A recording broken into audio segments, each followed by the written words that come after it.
Hey guys, what's going on? Guys, it's me, Jimmy. Guys, it has been a while. Yes, I know. Guys, today's video is a rather interesting one. It's one based on a newish game. And granted, I understand I've been playing kind of, newer games here and there.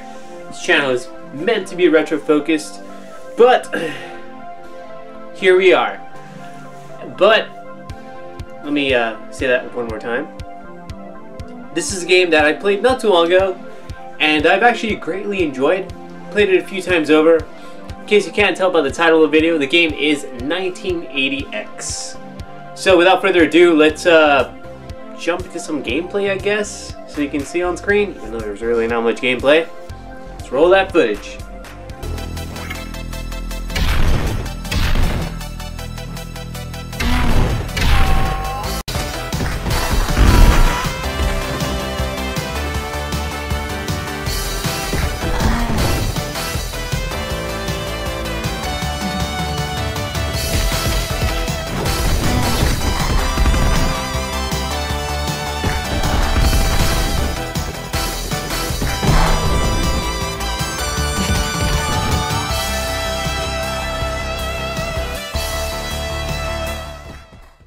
Holy cow, guys.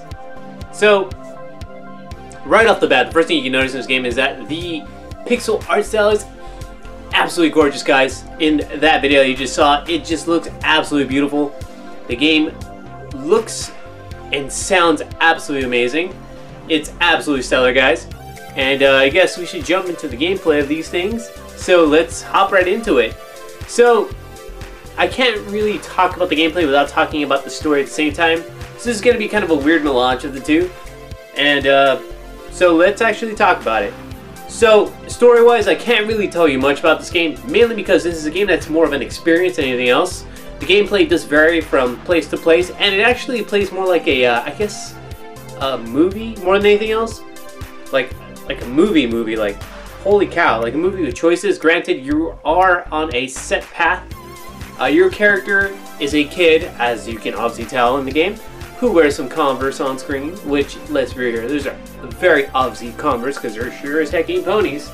So guys, you play as this kid. He's doing his thing, going about his day, pretty depressed, kind of, wondering what the heck's going on in his life, where is he going. The kid has this thing where he wants to go to the city, because he feels as though the city is where everything is, because he's lived in suburbia all of his life. And this is kind of a thing where, a lot of the games that he plays in the arcade as his escape is either a game where he's running to something or running away from something.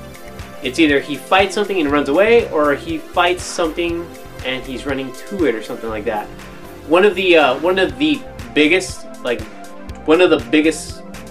I guess you can say, like, flags where you can see this a lot, like the most obvious one would be the Outrun type minigame, where he talks about the punk rocker chick and how he admires her and how he wishes he could be like her, be his own.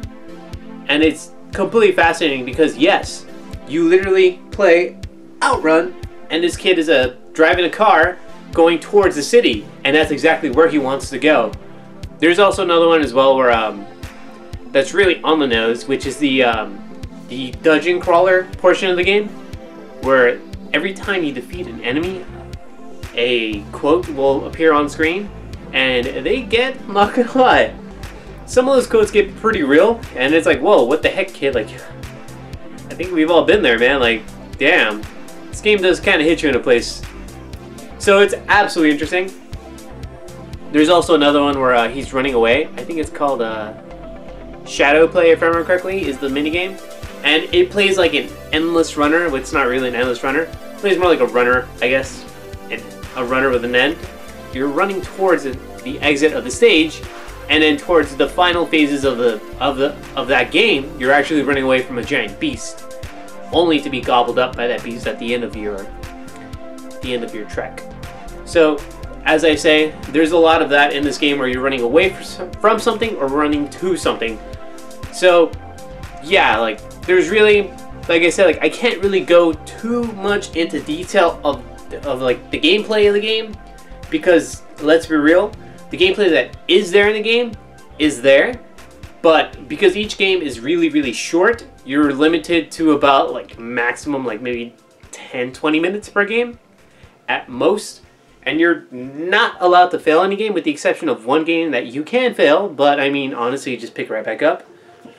And the games are fairly easy for the most part. For the most part, they're fairly easy. So, yes. Kind of not much else I can say without you actually going out and playing the game. And yeah, let's jump into the music. So, the music is absolutely stellar. It's got that 80s synth that I greatly enjoy. I do love myself some retro wave music. And here's a fun little factoid for you. Yuzo Koshiro did actually compose it. I can totally tell. Mainly because like his style is so distinct that you automatically know when it's him. But yeah, that's pretty much it. The game sounds great. The gameplay, while it is a little, I guess, surface, it is very, very surface, it is serviceable. Like, it works for the game and it gets the narrative going, because the games can't be too deep, otherwise they will detract from the story, which is the main draw to the game. The graphics, absolutely stellar. Like, holy cow, guys. This is such a pretty game. There aren't a lot of games that you get where it's a dedicated, you know, dedicated art style like this with like more higher bit graphics, I guess, bits. Instead of the usual 8 bits that you get, this is more like a 16-bit slash like 20-bit game. So like almost Neo Geo, but not exactly Neo Geo. In between like 16-bit and like Neo Geo is what, like 24-bit or something like that. In between the two, with a few exceptions here and there. But yeah, guys, now it gets down to this portion. Do I personally recommend this game?